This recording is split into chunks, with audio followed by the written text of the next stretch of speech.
Here we are in section 2.1 with numbers 19 through 24. In here we're solving for the specified variable. So we're looking to solve the equation, but it's for that specified variable. So in this case we're trying to get b by itself, which is right there.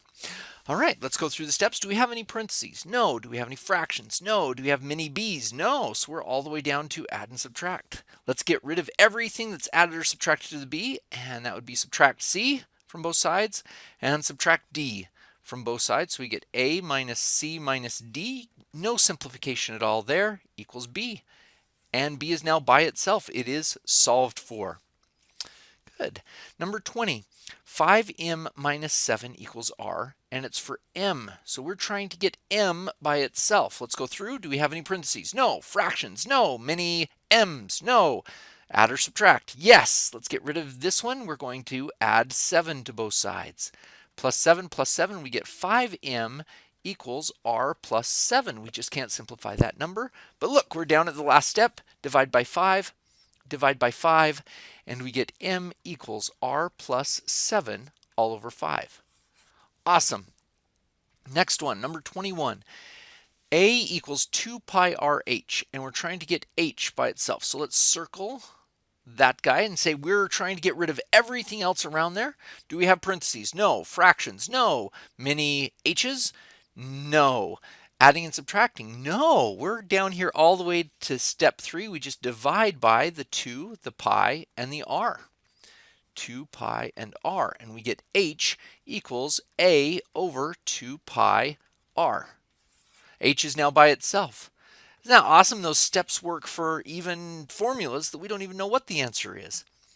All right, number 22, a equals 1/2 bh. For b, we're trying to get b by itself. So, are there any parentheses? No. Are there any fractions? Yes. Let's times through by the least common denominator and see what happens here. We get 2a equals 2 times 1/2 is bh. And now, anything else? Just many b's? Nope. Add or subtraction by the b? No. Multiplication and division. Just divide by h. Divide by h, and we get b, because those h's cancel. We divided those off. We get 2a over h. Correct. All right, number 23.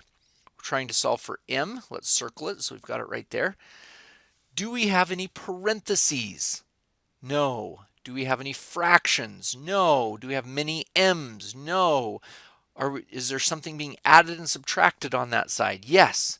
So we need to add, what's the opposite of negative 8qt? Plus 8qt. Plus 8qt. So we now have 3m on this side, those guys will add to 0, equals 14 plus 8qt.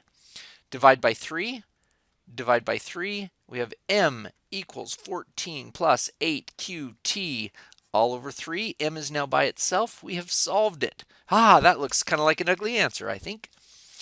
Okay, and number 24. Y equals mx plus b. That kind of sounds familiar. We're trying to get b by itself. Are there any parentheses? No. Are there any fractions? No. Are there many b's? Is anything being added or subtracted on that side? Indeed. Let's subtract the mx. Get rid of it. We have y minus mx equals b. And we're done. We didn't even have to do step 3. There we go.